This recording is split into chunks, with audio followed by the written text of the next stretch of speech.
Barakatay Hawa, Bahashem Yahushai, Bahashem Racha Kudash. Welcome to another live lesson.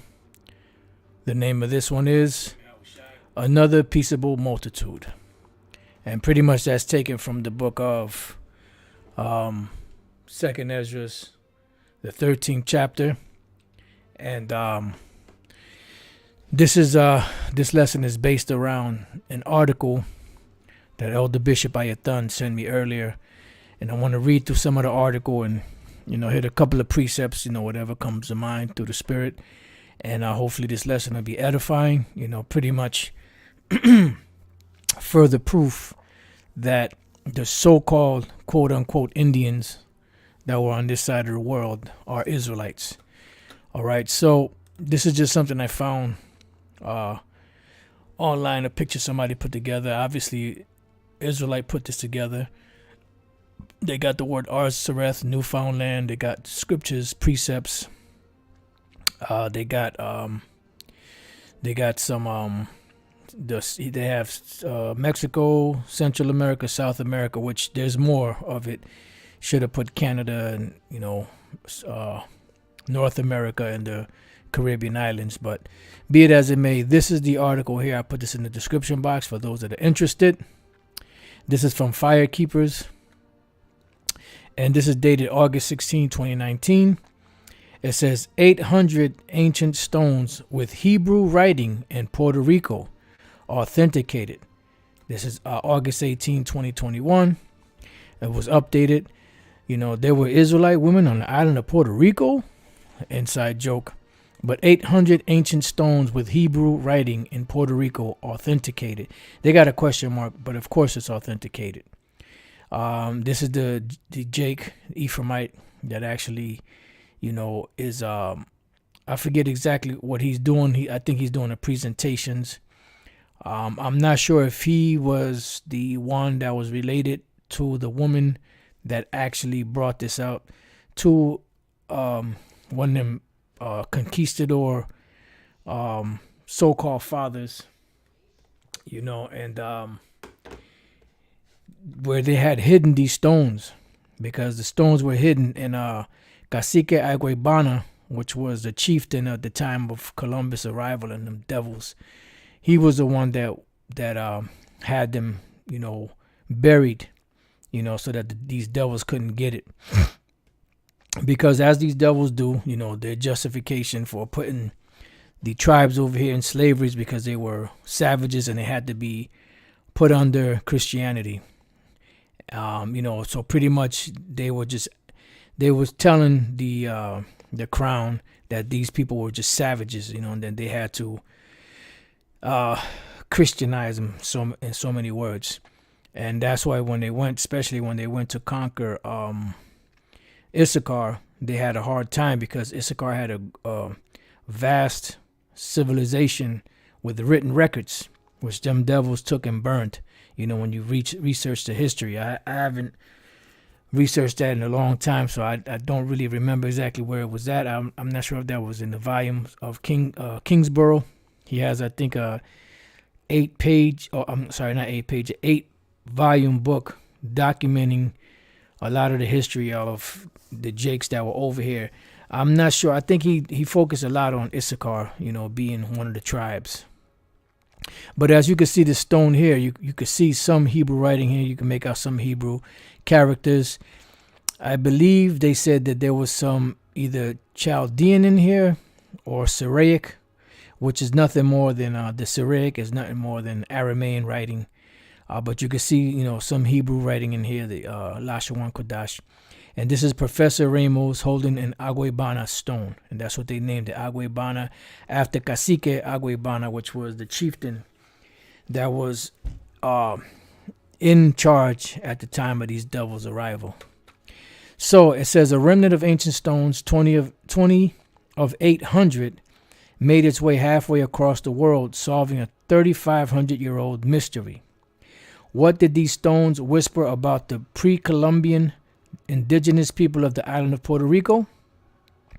After rigorous academic testing, anthropologists Anthropologists, historians, academics, and millions of Puerto Ricans finally have scientific evidence that reveals the language of the stones. Right, and this is a bust or statue of Cacique Aguibana. Growing up in the mountains of Boriken, because this is the name of the island, it's called Boriken, land of the lords, but later on it was called Borinquen, but it's really Boriken, which is land of the lords. There's a little bit more to it, but that's roughly, giving you the definition of the Taíno Boriken, which you get the term Boricua, which are lords. It says Puerto Rico. My grandfather told me about some very unique stones, which were part of our ancient Taíno Indian history. These rare stones were in the care of one of our greatest principal chiefs, Cacique Aguibana, who, when Columbus stumbled across our Taíno people in 1492, was the principal chief of my home island of Boriken, Puerto Rico. Puerto Rico, which that was a name given by the Spaniards.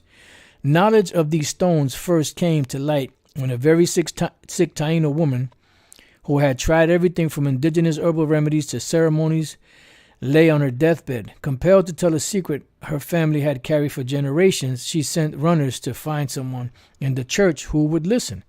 Why she chose the church, we'll never know. But a monk named José María Nazario y Cancel came to her bedside. What this elder revealed to this monk changed the historical narrative of our precious island. And this is a picture of the dude, one of them, that she told. Unless that's all one name, José María Nazario y Cancel. I don't know if that's their whole title or name or whatever the case may be. But anyway, it says, there in her tiny bohío, thatched roof home, the monk interceded for the old woman's healing.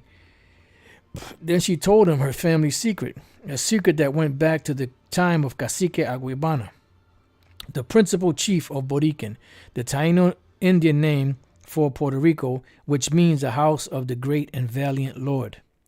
Her secret revealed where to find a hidden stash of stone figurines inscribed with strange symbols and carvings of an ancient people that some called the Jibaro, which the word Jibaro, that's like, like you call somebody country, that's pretty much what, when you call somebody Jibaro, that's the idea that is attached to this name. But really what it goes back to is the word Hebrew. And even in this article, they even brought it out how it resembles, the name Hebrew. All right, it says, who had lived in the mountains of the island and still have descendants who call themselves by this name to this day.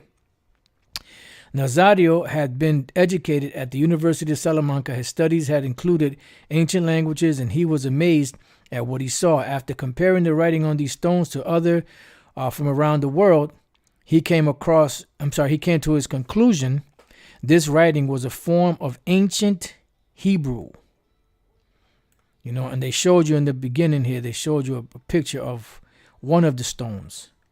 There's 800 altogether, and they sent 20 overseas for them to so-called authenticate it.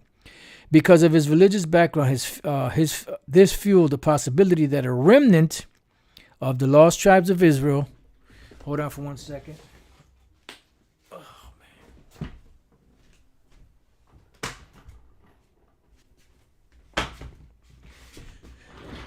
Because of his religious background, this fueled the possibility that a remnant of the lost tribes of Israel had settled on this island. And this devil, Cristobal Colon, he knew that the people that were on this side of the world that he called Indians, he knew that they were of the tribes of Israel. Because when he was making his argument before the priest who was asking him, how are you going to explain to the crown, for them to go ahead and let you, go on this voyage, and he said, well, he mentioned, who the hell, was that the devil's name? I know he mentioned Tuscanelli, That's one of the guys he mentioned. I forget, there was a couple more, and then he said Esdras, and the priest said Esdras was a Jew. So what did he mean by Ezra? Meaning the book of the Apocrypha, in the book of Second Ezra, where there is a passage written, which those what we're going to get to, where it stated that the 10 tribes, after they were carried away to Assyria, they took a counsel among themselves that they will go to a land where never mankind dwelt. And it took a year and a half to get to this land. All right. So these are clues.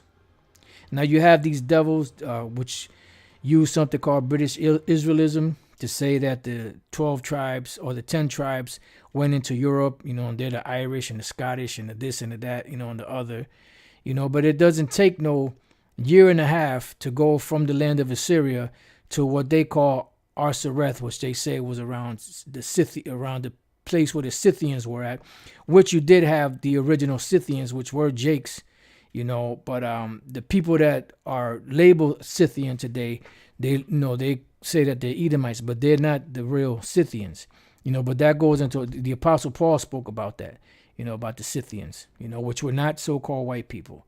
Stop your goddamn lying. And that would be a good lesson for either Elder Malcolm or Elder Bishop Tazadagba, if they did the research, on the Scythians, to do like it doesn't have to be a big, long, drawn out thing, just a few pointers, and that's about it, because it's in the scriptures, in the writings of Paul. In 1893, Nazario wrote a short article titled Escritura Aborigen de Carib, Aboriginal Writing of the Carib, in which he explained his interpretations of these carvings. After a thorough analysis of the stones and their inscriptions, he dismissed an Arawak Taíno language origin, and by 1897 he concluded that the writings were more reminiscent of ancient Hebrew, because that's exactly what that writing is. Comparing this discovery with the spoken Taíno language of his day, Nazario discerned words in the Taíno Arawak language that were Semitic in origin and pronunciation, because they were Israelites and they came to this side of the world for what? For the purpose of keeping the laws, statutes, and commandments, which they never kept in their own land. One example is the Taíno name for the Supreme Spirit of Spirits, Yahya. By comparison, which you have Yah, you have the shortened name of the Most High, Yah. Psalm 68, praise the Lord by his name Yah, which that's just a short form of the word or the name Yahweh. But they used to call him Yahya, which shows you that they're Israelites. Then you had the so-called North American Indians that called him Yohewa, which was a corruption of the Hebrew language, and they would call his son's name Yohewa Shai, which was, like I said, another corruption in the Hebrew, but these are closer names to what the name of the Heavenly Father and his Son are. It says, by comparison, the God of the monotheistic Hebrew culture is known by the abbreviated form of his sacred name, Yah, which is found in the book of Psalms, the 68th chapter, which, let me see what it says. I had looked up before, but Psalm 68:4. Sing unto the Most High, sing praises to his name. Extol him that rideth upon the heavens by his name Jah, and rejoice before him. If we look up this word Jah, goes to the Hebrew word Yah, which is the root word, which the root word etymology goes back to what? It's a contraction or a shortening of the name Yahweh, right there. Jehovah in the shortened form. That's all it is. It's the Most High's name shortened. Excuse me. The proper name of the one true power used in many compounds. Names beginning with the letters J-E or Y-A, which is Yah. Names ending in I-A or Jah, like Elijah, Isaiah, Jeremiah, So let's go back. Now, when we read that, now I have here the dictionary, Taíno language dictionary, which I also put in the description box. And when you scroll through here, you can go and it gives you letters, the words with A sounds, words with B sounds, and they break it up like that. And you have, when you come down to letters with the Y sound right here, actually there it says Yahya means great spirit or creator. And when you go to it, you have the different names here, Yara, place, Yarabai, small place, Then right here you have what? Yahya, which is the creator or great spirit. The term Yahya or Yahya means spirit of spirits. Then you have another word, Yahya, which is spirit of the tree. Then you have Yael. Yael. And whenever you see the word El at the end of a word, is Allah. Like Yasha Allah. So it's Yael, son of Yahya, which is son of the creator, which are who? The Israelites. These ain't coincidences, home nuggets. I'm talking about them clowns out there. And I'm not speaking to you brothers or sisters, I'm talking to the clowns. These aren't coincidences. These are facts that prove that the so-called native Indians of these lands, the indigenous or aborigines of the so-called Americas, were Israelites or are Israelites. It says son of Yahya, or Yahya son of Yahya. Then you have pineapple. Then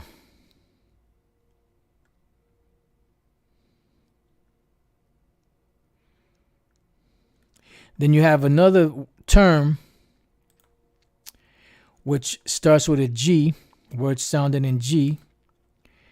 Let's see if we can find it right here. I looked it up here, right here. Guamikina, the Lord of the land and water, a name that Taínos gave Christopher Columbus. Yeah, because they thought that because the what's the word I'm looking for? There's a word for it, but I can't think of it right now. The tradition that was passed down orally was that Yahushua came over here with the angels in the chariots, and the chariots were shiny. They had lights, plus the reflection from the sun, hitting the gold and silver chariots made them to be glistening, made it to be bright. This is why I believe that was not Psalms. I believe that was Exodus 20. And after the Lord gave the commandments to Moses to give to our people, right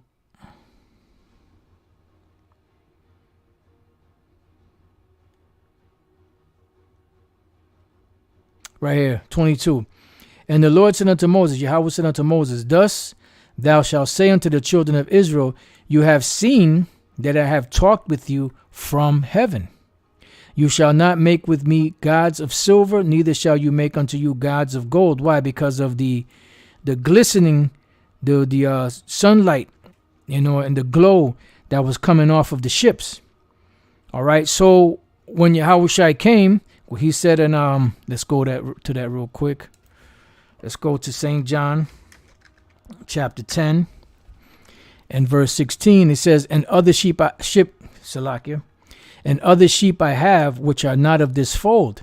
Them also I must bring, that they shall hear, and they shall hear my voice, and there shall be one fold and one shepherd. So these sheep that Yahushua was speaking about was the ones that he was coming over to this side of the world to visit, which there are accounts of it, and there are different, and the different tribes, they have different accounts of it, of when Yahushua came over, and they call him this feathered serpent, Kulkulkan, Quetzalcoatl, he was among, Jake, Ephraim, and the other different tribes. All right. And when he came over here, what they saw, the shininess of the chariots, when the so-called Spaniards came over to this side of the world, they thought that was Yahushua coming, because they came in ships, but they didn't understand that the ships that the Lord was coming in was the so-called spaceships, or so-called UFOs, what they call them today. All right, so that's why they gave him the name of Guamikina, the Lord of Land and Water, name that the Taínos gave Christopher Columbus. Then you have Guamikina, that's Guamikini, Salakia, and Guamikina, the Great Lord, name given to the superior chiefs. Guamikina was also a name given to identify the Spaniards. Why? Because of their shiny armor that they had, which they thought that was the Lord coming back, until these devils did what they did, and then they figured, nah, this ain't our salvation. These motherfuckers are here to take us out. So they had to put them down. But the superior weaponry of the so-called Spaniards, they got the best of our people, because it was time for us to go down. Now that armor, believe it was Reuben, if I'm not mistaken, that made armor piercing, arrow tips. Because when that devil Ponce de Leon came to Florida, they shot him with an arrow that's pierced through his armor, and he ended up, dying eventually from the wound. All right, and you get the rest. You got Guazabara, war or warrior. All right, and like I said, you got many different, definitions here in the Taíno dictionary. For brothers that are interested in it, you just gotta go. I'm pretty sure you'll probably find other stuff that can be useful for lessons. So going back to this, when we read further down, it says modern day Taíno people say that Cacique Aguibana kept this collection of inscribed stones safeguarded on the island and then buried them, fearing that the Spanish conquistadors might find them. They remained hidden in the earth for over 400 years, until the dying Taíno elder Juana Morales told Nazario about the stones and where to find them. And you got another picture here of another one of the stones. It was well known on the island that Juana Morales was the last descendant of Principal Chief Aguibana. Her story is still told among the mountain people in the interior of the island, who still identify as Jibaro, a word that in Taíno means people of the mountains, but which bears a strange resemblance to the word Hebrew, because that's exactly what it is, because they are Hebrews. During the 19th and 20th century, Aguibana's library had been exhibited to the public several times and examined by expert scholars of high reputation who speculated that the writing was a form of Hebrew. They know exactly what it is, but when the devil gets a hold of it, he got to, try to spin the narrative, and try to make it something else. But there's a possibility that it might not be, because,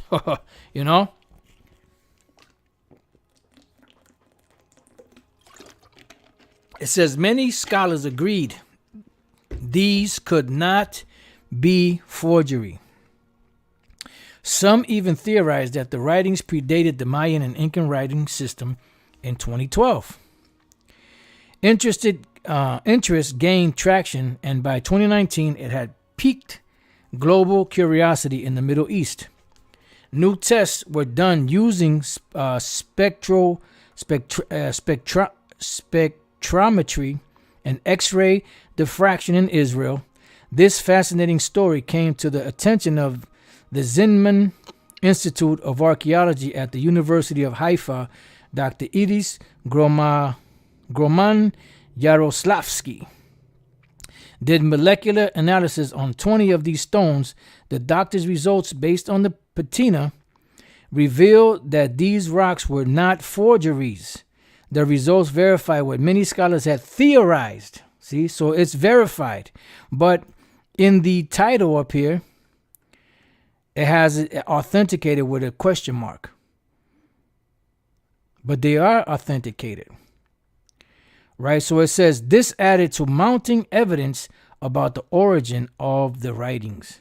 And then this is a picture of, The individual, he's a professor, Professor Ramos. I didn't get a chance to watch the video, so you brothers could watch it.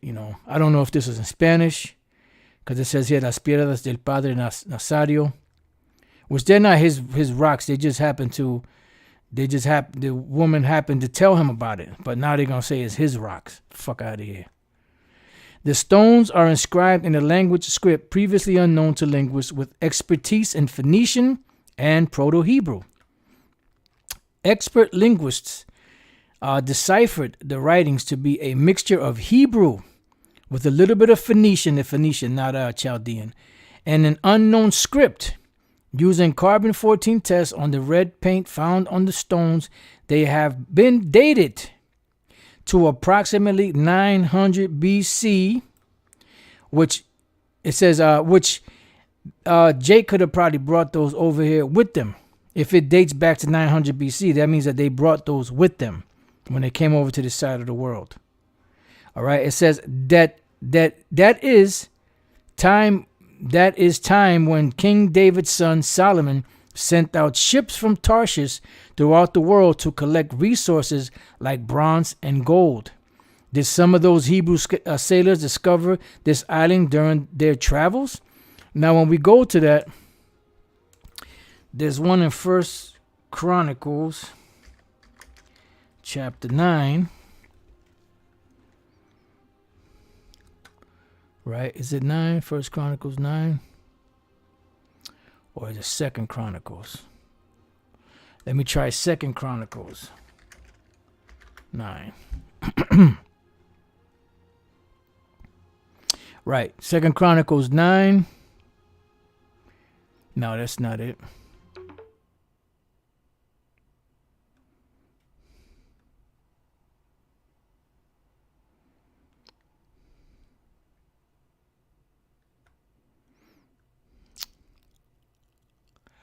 Now, just bear with me 1 second.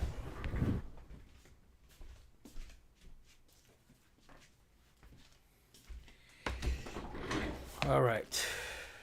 Just bear with me 1 second.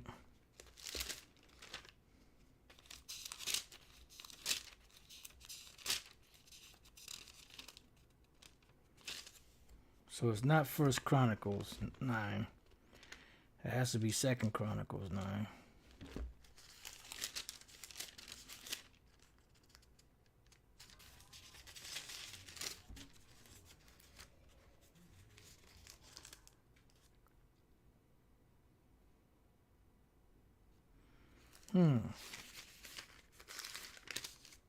Wonder why it's not coming up.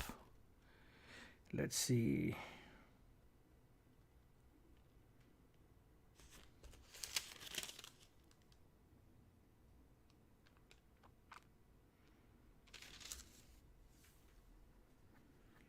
I know in my other Bible I have it. Just bear with me 1 second.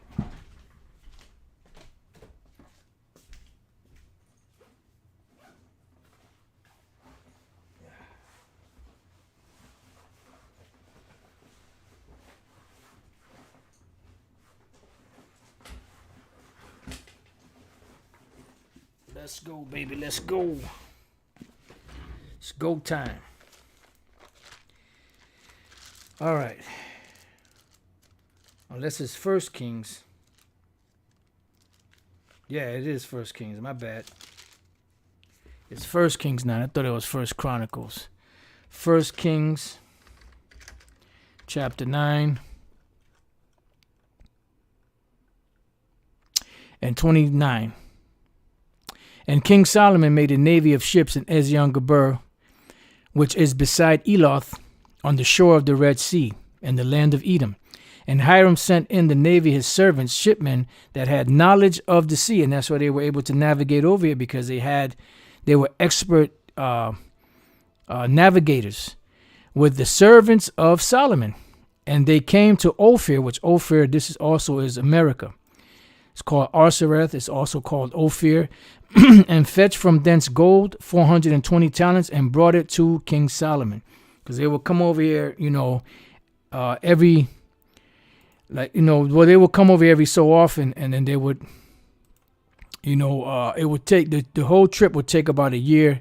and a half to finish. A year and a half one way and a year and a half another. 1 Kings 10 and 21. And all King Solomon's drinking vessels were of gold, and all the vessels of the house of the forest of Lebanon were of pure gold. None were of silver. It was nothing accounted for in the days of Solomon. For the king had at sea a navy of Tarshish with the navy of Hiram. Once in 3 years came the navy of Tarshish, bringing gold and silver, ivory and apes and peacocks. And when you look up this word peacocks, it goes into the word for turkey.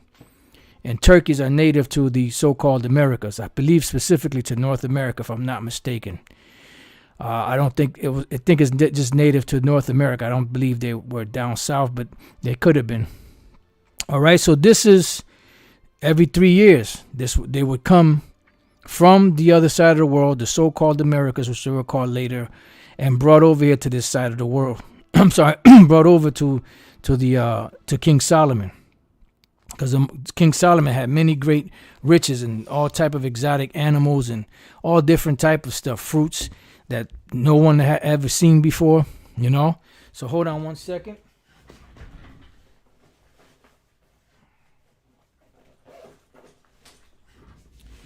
All right, so now let's go from there. Before we go here, let's go back. Let's see what else we could glean off of this.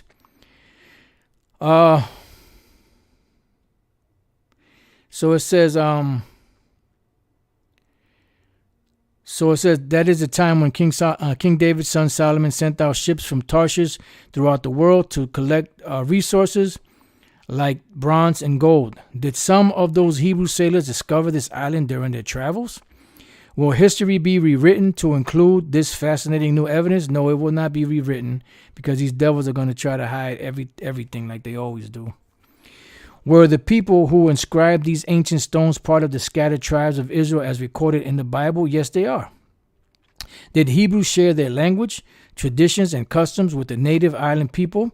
Is that why several Native American tribes from the Southeast and Caribbean islands share much of Israel's spirituality found in the Torah?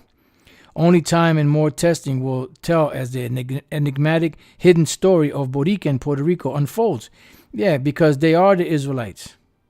But see, the way they're trying to spin this, because remember, small hats are the ones that's doing this. The way they're trying to spin this is like, well, that's why we share the same thing, because, someone, But these people on that island and on the rest of North America are Israelites.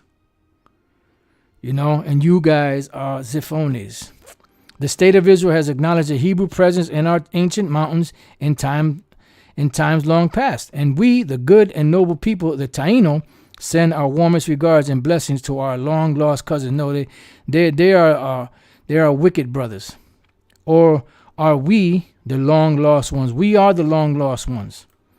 They're just imposters, and they're just keeping it warm until the Lord comes back and kicks them out of there. Oh, another thing I wanted to say through the Spirit was, you have Joseph Smith, that they tell the story of Kul Khan, the Yahushua coming over here. But what they do is they whitewash him. They say, yeah, he was white and so on and so forth. But when you go to the original traditions that were given by the so-called Indians, they said that he was a so-called black man, But then when Esau got a hold of it, they spun it and said that he was white. You see, but that's what the devil does, And this is why you have individuals out there, that are Edomites that think that they're the Israelites because of these different spins that these devils put, on these different histories. So I'm just going to read this real quick in 2nd Ezra and then close the lesson out. 2nd Ezra 13:39, and whereas thou sawest that he gathered another peaceable multitude unto him, those are the 10 tribes which are carried away prisoners out of their own land in the time of Hosea the king, whom Shalmaneser the king of Assyria led away captive and carried them over the waters, and so came they into another land. That land was Assyria. Okay. It says, but they took this counsel among themselves that they would leave the multitude of the heathen and go forth into a further country where never mankind dwelt. And those regions of lands, in the Middle East, in all those regions there, if you get a map of the world, that side of the world was already inhabited. All those lands around it were already inhabited. So where was this land, that never mankind dwelt? It was on this side of the world. Because during the time when the earth was together, which was called Pangea, when the flood came, it separated the earth. And that part of where we at now, it's separated from the east. So the people were over there because, remember, once the ship landed, there were no people that would have drifted away with this because they would have been dead. So once the earth, separated from each other, no longer being Pangea, eventually the flood resided. The ship landed on the mountains of Ararat. And then from that point on, that part of the world became inhabited and repopulated by Noah's three sons, Shem, Ham, and Japheth. So there were no people over here. This is the place where never mankind dwelt. So it says that they might there keep their statutes, which they never kept in their own land. Right. And that's why you have a lot of the so-called Native American Indians, which are the Gadites, and the so-called Mexican Indians, which are Issachar, and different other tribes that do certain things. Because they are the Israelites. They brought that custom over here. This is why you have, relics and different stones found in different places. You have the Los Lunas, New Mexico stone inscribed with the 10 commandments, which some devil went over there and desecrated. Because they don't want the world to know who the real Israelites are. Because we would not be recognized among the people. Remember that. It says, and they entered into Euphrates by the narrow places of the river, for the Most High, because when you go to the Euphrates River dumps off into the Persian Gulf, around to the Indian Ocean, and then around underneath the Horn of Africa, or the bottom half of Africa, into what's known as the Atlantic Ocean. And that's the route that they took. Now remember, King Solomon had two navies. He had one in Tarshish, and he also had one in Ezion-Geber. Ezion-Geber is in the Gulf of Aqaba. When you look at the Gulf of Aqaba, when you have the Red Sea, and the Red Sea splits into two gulfs in the north. The one towards the east is the Gulf of Aqaba, and the one towards the west is the Gulf of Suez. And the Gulf of Suez on the west is where Moses and the Israelites crossed, and the Egyptians, the Pharaoh, and their chariots and horses were drowned. So King Solomon had a navy in the Gulf of Aqaba, in a place called Ezion-Geber, and that was the route that Jake took to come over to this side of the world, because they already knew the history and the records, of King Solomon, his navy, the Phoenicians, coming over to this side of the world. And that's why they took that counsel to go somewhere where these Assyrians, could not reach them. It says, for the Most High then showed signs for them and held still the flood till they were passed over. Yeah, because the flood, you have different currents. You have, a lot of tempests and cyclones, and I believe they're called whirlpools. Just all different type of perils that are out there in these different waters. And the Lord held that because the Lord was given safe passage to the 10 tribes that come over to this side of the world to fulfill prophecy. It says, for through that country there was a great way to go, namely of 1.5 years. And the same region is called Arsareth, which is another land, that's what it breaks down to, Arsareth, another land, when you go into the Hebrew. All right, and it took 1.5 years. It took King Solomon 3 years. Every 3 years they would bring forth gold and silver and peacocks and apes and different exotic things and fruits from this side of the world. It says, then dwelt they there until the latter time, and now, so we were on this side of the world until the latter times, which is when Columbus and the conquistadors came. All right. But the other three tribes, and a handful of the other tribes, were on the other side of the world. So it says now that thought, now we're going into a new thought, and now when they shall begin to come, meaning the other three tribes, the southern kingdom, start coming over to this side of the world, the highest shall stay the Salakia. The highest shall stay the springs of the stream again, that they may go through. Therefore sawest thou the multitude with peace, and because the Israelites that were on that side of the world came over here, and now you have the unity, and that's why you had the 12 tribe sign. That's what the script Ezekiel 37 chapter speaks about, the dry bones in the valley coming back together, flesh upon them, the sinews coming back together, and the Lord blowing breath in them, the tabernacles of David coming back together. Then it says, but those that be left behind of thy people are they that are found within my borders. Right. Because that was where Jake was at. In the southern kingdom was there. Then eventually they got moved out of there. And then once the Romans sacked Jerusalem, some of them fled into the interiors of Africa until the latter times when they were brought over here to this side of the world, and they were brought over here in slavery. So these are as the word goes, these are the receipts. And Elder Pastor has been using that word a lot lately. These are receipts, of who the Israelites are. These are not just speculation. This is actual tangible proof. That these people, that were in the so-called Americas are Israelites. So with that, I pray that you brothers and your few sisters have been edified. To the next time I say, Shalom.